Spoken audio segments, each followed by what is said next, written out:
Tervetuloa. Lappeenrannan insinööriopiskelijat Lapio ry:stä Henkka, terve. Meillä on semmonen homma, että me tehdään tutkimus, mitä jaloviina tekee insinööriopiskelijalle. Testi 1 kello on noin 5 iltapäivällä. Maistuu hyvälle ja testi floridalainen broileri, sitä kutsutaan lihaksistoksi. Kiitos.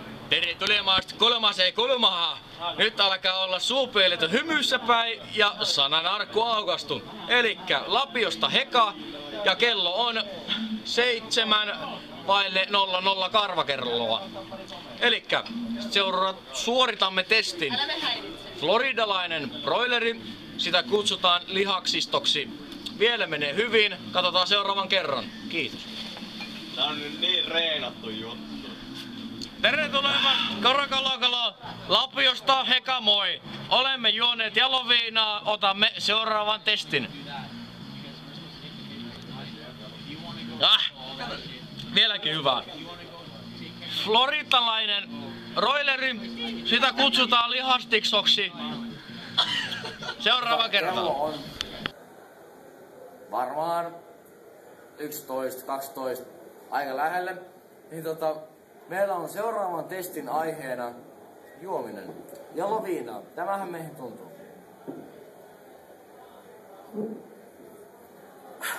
Vieläkin maistuu hyvältä. Ja testi.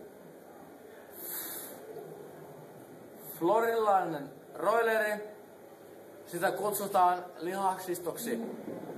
Kiitos. Terve! Se on Heka tuosta Lappiosta, terve! Nyt tulee seuraava koitos ja tämä on numero jotain.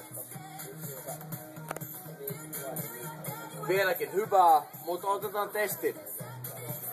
Sitä kutsutaan lihaksistoski, floridalainen broileri ja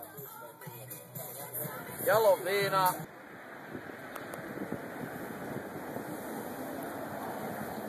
On vieläkin hyvää. Ja sitten seuraavaksi tulee kielitesti. Floridalainen broileri. Sitä kutsutaan lihastiksoksi. Hämäläiset juo ja hämäläiset ryyppää. Nam nam. Kello on elämä ja jallu on elämä ja tämä tapahtuu, kun juodaan jallua. Siitä tulee humalaan ja siitä tulee hyvä. Kokeillaan.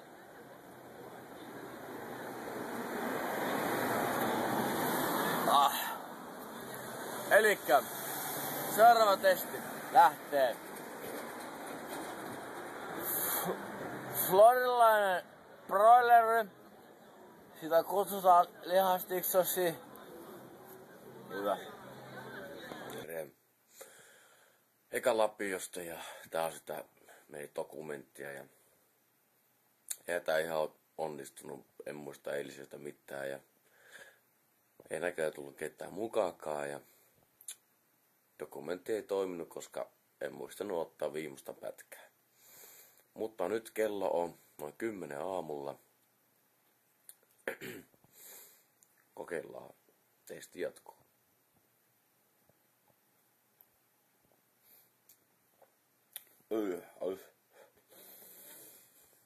Ei oikein nyt maistu. Floridalainen broileri. Sitä kutsutaan lihaksistoski. Hienosti menee. Hyvä, kiitos ja hei hei. Hienosti